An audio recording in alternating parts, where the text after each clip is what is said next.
Graça e paz, meus irmãos, que bom estar com vocês nesta noite, nestas conferências de oração. Estamos aqui, eu e Carol, minha nora, filmando, e a nossa saudação em nome do Senhor Jesus Cristo. É um grande prazer falar nessas conferências. Ontem falou o meu filho Tito Ângelo, e amanhã encerrar-se-á com o nosso querido diácono Jefte Alves. Meus amados, eu vou ler aqui um texto da palavra de Deus, no Salmos 43, no verso 4. Salmos 43, versículo 4, que diz assim: Então irei ao altar de Deus que é a minha grande alegria.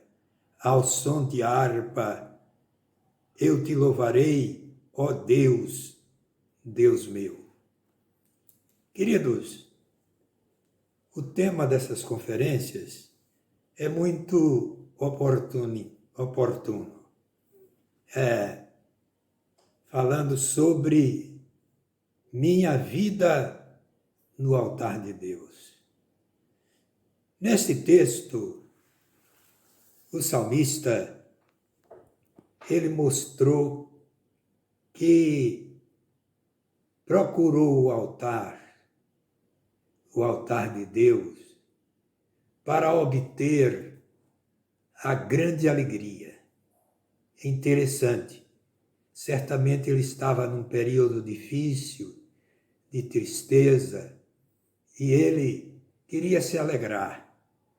E não apenas uma alegria comum entre os homens, mas uma alegria que eu diria superlativa, a alegria de Deus, quando ele disse a grande alegria. É a alegria suprema, é a magnitude da alegria. Então ele procurou o altar de Deus, onde há alegria. Tal experiência aconteceu com Neemias, no capítulo 8, no verso 10, que disse para o povo de Deus que estava triste pelas derrotas, pelas decepções, e até acreditando na alegria dos homens do mundo. Aí chega Neemias e diz: a alegria do Senhor é a vossa força. Quer dizer que não é a alegria do mundo, dos homens, são limitadas, mas a alegria do Senhor. Mas eu disse, eu procurarei o altar de Deus. Por quê? Porque no altar de Deus há transformação. Quem passa pelo altar de Deus passa por uma transformação. Não volta da mesma maneira. Volta com alguma novidade benfazeja. Há arrependimento, confissão de pecados, a renúncia.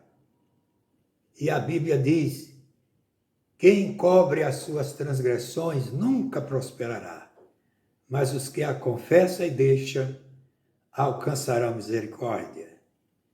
Então, no livro de Provérbios 28, 13 diz isso.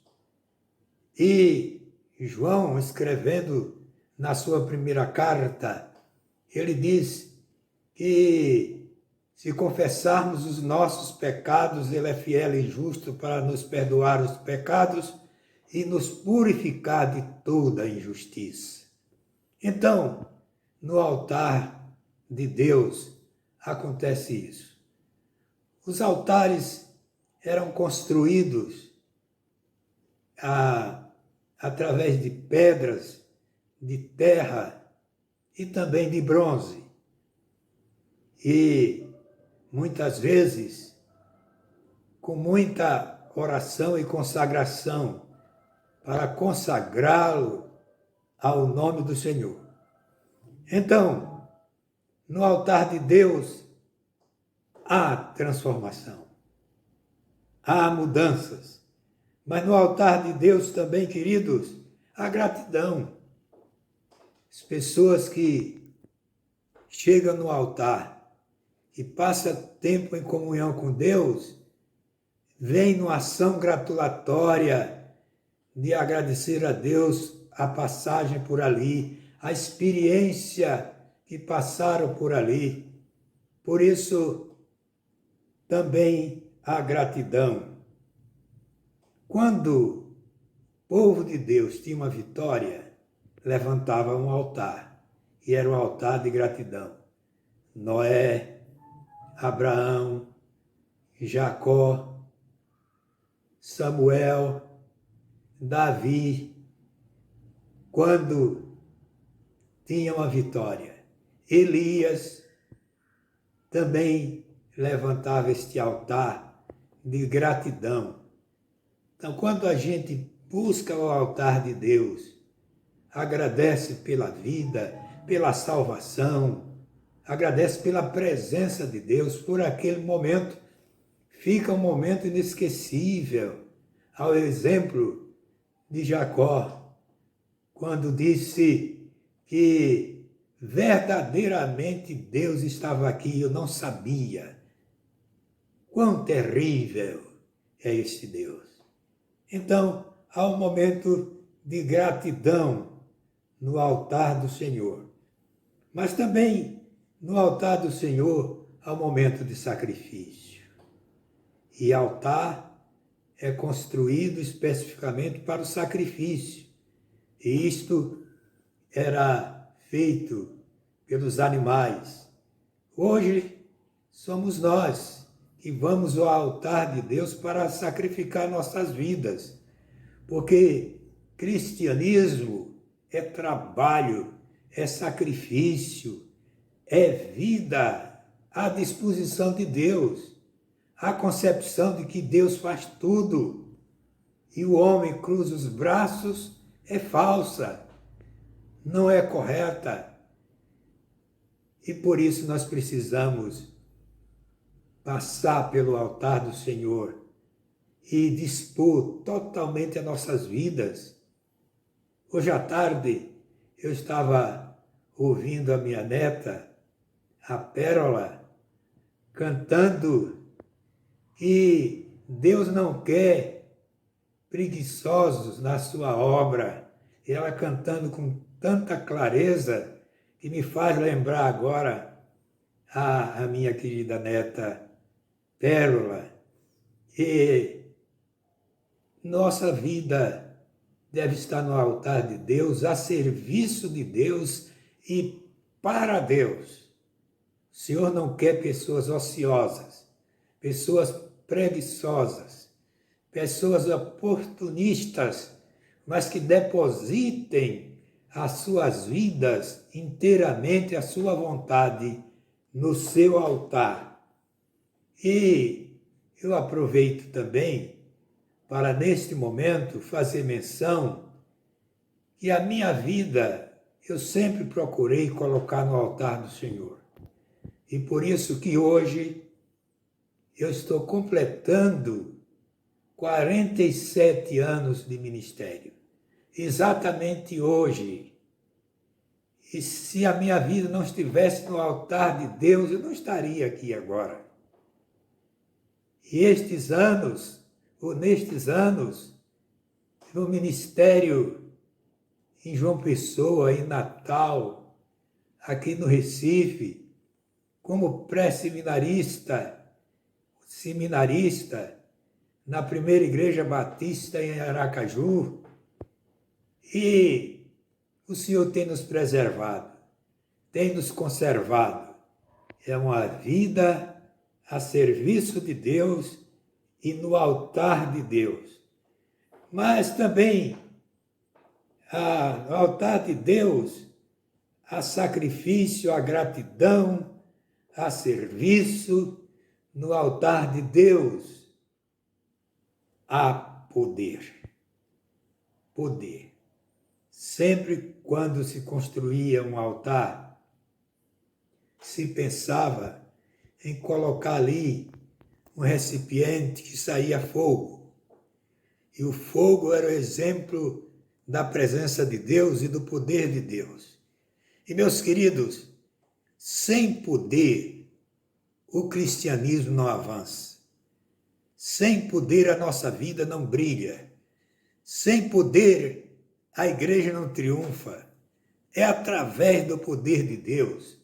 Tal realidade aconteceu com o discipulado, aconteceu com Jesus e os discípulos, em Lucas 24, 49. Permanecei na cidade de Jerusalém, até que lá do alto sejais revestidos do poder de Deus. E eles ali permaneceram. Vocês já ouviram isso? 10 dias, orando no altar de Deus. E depois disso, houve poder para evangelizar. Conforme diz Paulo, não me envergonho do evangelho de Jesus Cristo, porque é poder de Deus para a salvação de todo aquele que crê. Poder para expandir missões. Em Atos capítulo 1, verso 8. E recebereis poder que há de vir sobre vós, e ser-me-eis testemunhas, tanto em Jerusalém como toda a Judéia e Samaria, e até aos confins da terra. Então, no altar de Deus há poder. A sua vida, a minha vida, a nossa vida, só triunfa para Cristo no altar de Deus. Vamos colocar as nossas vidas no altar de Deus, nos consagrando. E assim seremos não apenas vencedores, mais do que vencedores.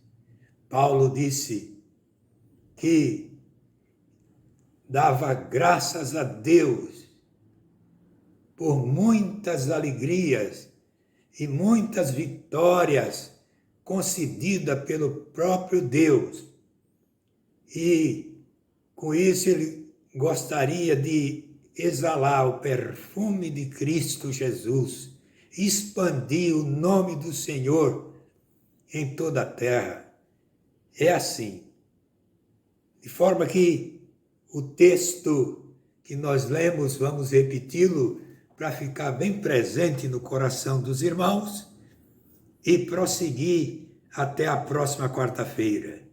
Então irei ao altar de Deus, que é a minha grande, olha lá, escute bem, a minha grande alegria, é a excelência da alegria. A alegria do Senhor é a nossa força. Ao som de harpa, eu te louvarei, ó Deus, Deus meu. E que o Senhor nos abençoe, que estas conferências nos faça crescer no poder e na graça no meio dos anos.